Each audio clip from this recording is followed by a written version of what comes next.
Assalamualaikum warahmatullahi wabarakatuh. Kembali lagi pada saya Freddy Jusgolomel. Di video kali ini saya akan menjelaskan tentang materi-materi yang sudah dipelajari dalam mata kuliah model-model pembangunan ekonomi dalam semester 6 Prodi Ilmu Hubungan Internasional. Di sini saya akan memulai dengan definisi pembangunan ekonomi itu sendiri.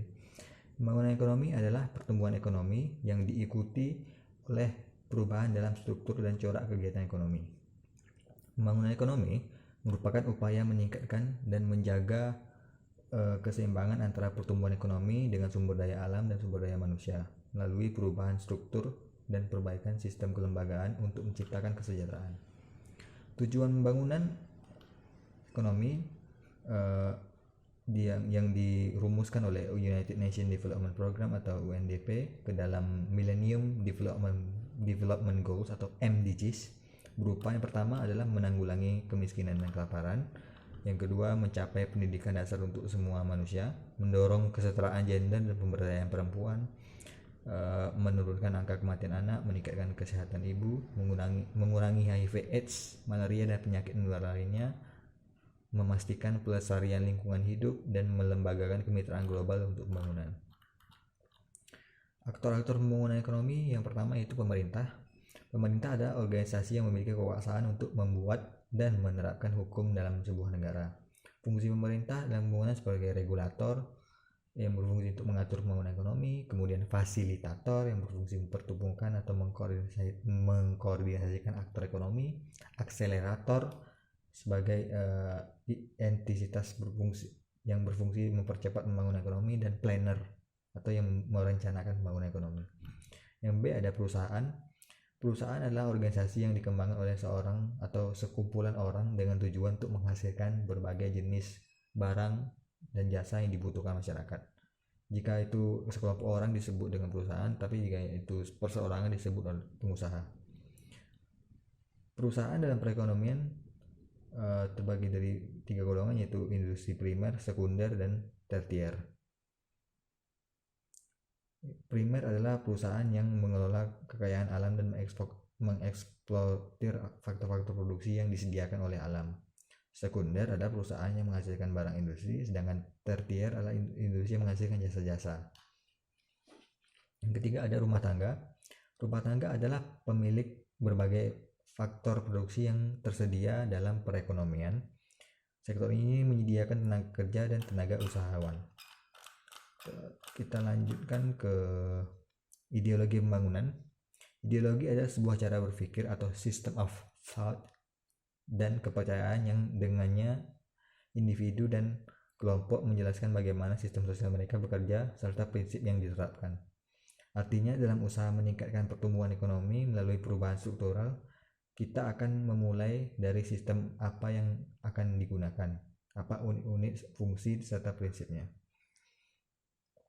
Ada pertama adalah dari Adam Smith. Adam Smith berargumen bahwa keuntungan akan diperoleh oleh semua pihak jika pasar yang dibiarkan bekerja dan dengan bebas tanpa intervensi negara. Pasar bebas secara otomatis dapat menciptakan kesejahteraan masyarakat melalui tercapainya tingkat kegiatan ekonomi nasional yang optimal.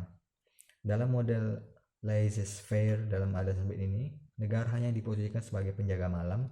Hal ini berangkat dari pemikiran individu sebagai pemilik kekuasaan politik karena adanya kekuasaan hak asasi atau hak yang dimiliki setiap individu yang melekat padanya karena ia adalah seorang manusia. Yang kedua adalah Joseph Schumpeter. Schumpeter berargumen bahwa dalam jangka pendek kapitalisme merupakan sistem yang paling baik untuk menciptakan pembangunan ekonomi yang pesat, namun akan mengalami stagnasi dalam jangka panjang. Kapitalisme akan membentuk barang-barang konsumen baru, metode baru produksi, tata transportasi baru, pasar baru, bentuk-bentuk baru dari organisasi industri, sehingga kapitalisme tidak henti-hentinya merevolusi struktur dalam ekonomi dari dalam atau menghancurkan struktur ekonomi yang lama. Kita yang berikutnya kita masuk ke teori materialisme sejarah Karl Marx. Materialisme sejarah Karl Marx bertujuan untuk menjelaskan evolusi sistem pembangunan ekonomi mulai dari feodalisme, kapitalisme, revolusi sosialis, dan terakhir masyarakat komunis masa depan. Teori ini berargumen bahwa ketegangan dalam bidang ekonomi, khususnya hubungan produksi, berupa pertentangan kepentingan antara kelas pekerja dan pemilik modal, merupakan penggerak evolusi sistem pembangunan ekonomi. Di sini lebih ke gerakan komunis ya, dimana kaum buruh yang tidak diperlakukan tidak adil itu bisa memberontak dan membentuk sebuah kegiatan ekonomi baru dan sistem ekonomi baru yang lebih adil tentunya. Kita lanjut ke teori underconsumption John Hobson. Sebagaimana diargumenkan Schumpeter bahwa sistem kapitalisme dalam jangka panjang akan mengalami stagnasi, maka teori Hobson dalam menjelaskan fenomena tersebut berangkat dari asumsi bahwa pertumbuhan ekonomi harus ditopang oleh keseimbangan peningkatan produksi dan konsumsi. Peningkatan efisiensi teknik organisasi industri adalah menyebabkan peningkatan output industri, sedangkan keuntungan dari peningkatan tersebut tidak tidak terdistribusikan melalui upah yang layak kepada pekerja karena kelas kaya atau pemilik modal menumpuk keuntungan untuk investasi. Yang selanjutnya adalah model development state. Model development state oleh Chalmers Johnson mengabstraksikan kesuksesan kebijakan pembangunan ekonomi Jepang dari tahun 1925 sampai 1975. Johnson membangun 3 indikator dari model ini, yaitu pemerintah melalui birokrasi merupakan aktor utama dalam pembangunan dari perencanaan, membuat RUU, membuat keputusan-keputusan besar, mengontrol anggaran nasional dan sumber dari semua inovasi kebijakan dan sistem. Kedua adalah pemerintah Jepang memberikan prioritas pada industri bernilai tinggi dan berdasarkan pada teknologi, terutama teknologi dari barat yang amat diperlukan untuk industrialisasi. Kita lanjut ke level analisis domestik. Pertama ada teori entrepreneurship oleh Joseph Schumpeter. Pengusaha adalah orang yang berani mencoba dan melaksanakan ide-ide baru atau inovasi untuk melakukan pertumbuhan ekonomi, atau golongan yang terus-menerus membuat pembaruan atau inovasi dalam kegiatan ekonomi.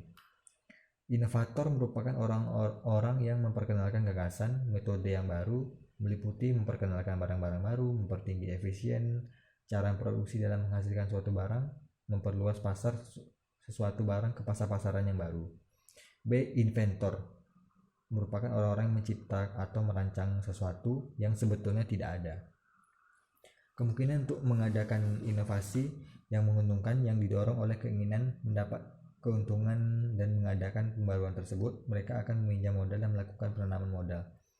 Pengusaha di sini bisa dinilai sebagai aktor yang melakukan inovator atau inovasi dan inventor atau investasi. Lanjut ke teori tabungan dan investasi dari Harold Domar. Teori ini berargumen bahwa pertumbuhan ekonomi ditentukan oleh tingginya tabungan dan investasi.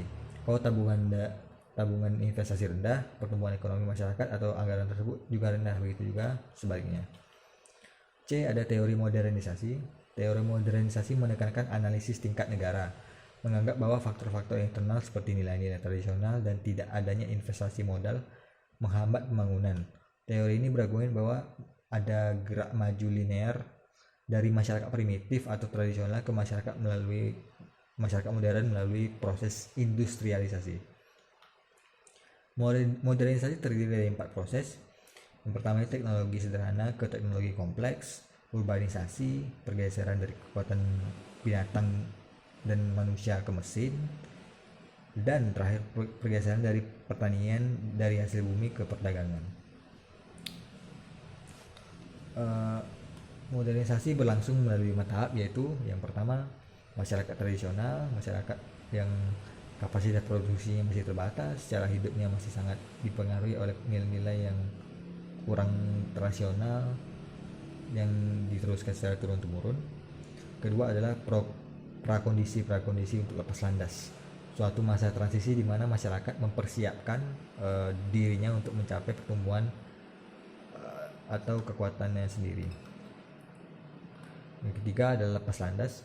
Pada tahap ini terjadi perubahan yang drastis dalam masyarakat seperti revolusi politik, terciptanya kemajuan yang pesat dan inovasi atau berupa terbukanya pasar-pasar baru, Yang keempat ada dorongan ke arah kematangan, tahap menuju kedewasaan diartikan oleh J.J. Rostow sebagai masa di mana masyarakat sudah secara efektif menggunakan teknologi modern pada hampir semua kegiatan produksi. Yang berikutnya adalah abad konsumsi massal.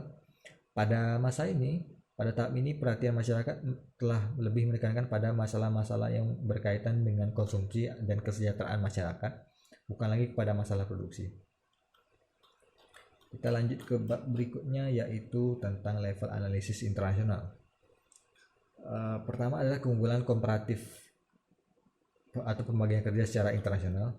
Teori ini berangkat dari konsumsi bahwa negara-negara memiliki peredaran sumber daya alam, iklim, komposisi dan skill tenaga kerja, serta tingkat teknologi yang membuat negara tersebut mampu memproduksi barang tertentu secara lebih murah dan efisien dibandingkan negara-negara lainnya, atau keuntungan komparatif.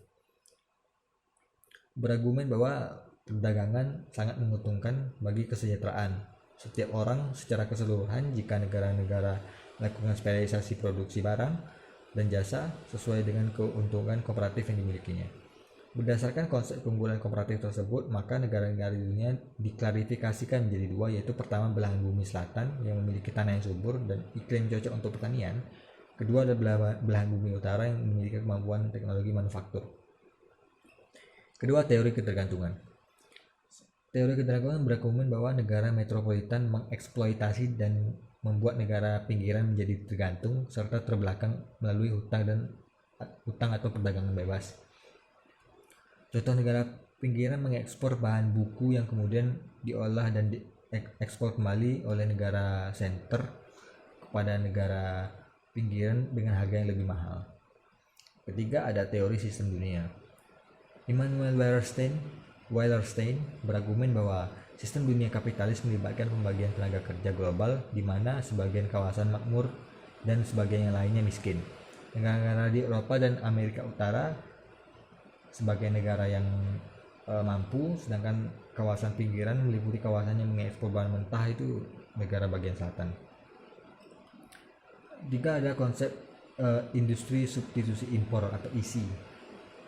Ekonom teori ketergantungan mempreskripsikan negara-negara berkembang untuk menerapkan model pembangunan industri substitusi impor. Negara-negara pinggiran memproduksi produk-produk industri yang selama ini diimpor dari negara-negara metropolitan sehingga menciptakan lapangan pekerjaan di dalam negeri. Yang ketiga adalah yang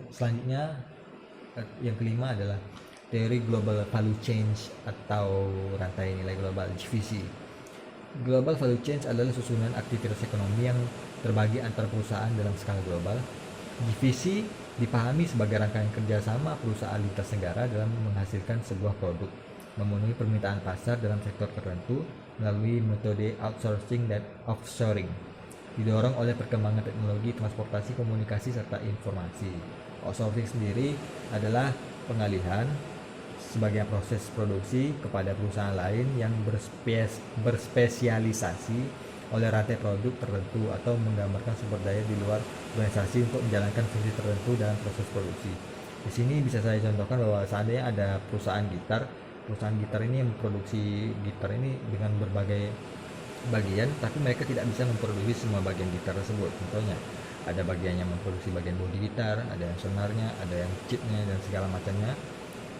Misalnya perusahaan gitar tersebut hanya memproduksi bodinya, sementara senarnya mereka mengambil dari perusahaan yang lain yang produksi senar gitar. Nah, ini disebut value chain karena perusahaan tersebut saling bekerja sama satu sama lain untuk memenuhi kebutuhannya. Kenapa mereka mengambil kebutuhan seperti itu? Karena kalau mereka membuat senar sendiri, maka mereka membutuhkan modal yang lebih besar, tenaga kerjanya lebih banyak, ya, sehingga biaya produksinya lebih besar, sementara keuntungannya tetap. Mereka nggak bisa menjual produk mereka dengan harga yang sama, tentu harus menjual produk gitar mereka dengan harga yang tinggi. Sementara apakah harga yang tinggi tersebut bisa laku di pasaran, tentu saja sulit, apalagi mereka harus bersaing dengan merek gitar lain seperti itu. Kurang lebih seperti itu di global value chain. Saya rasa sampai sini dulu yang bisa saya jelaskan dari materi mata kuliah model pembangunan ekonomi prodi hubungan internasional semester 6 yang tugas UAS kali ini.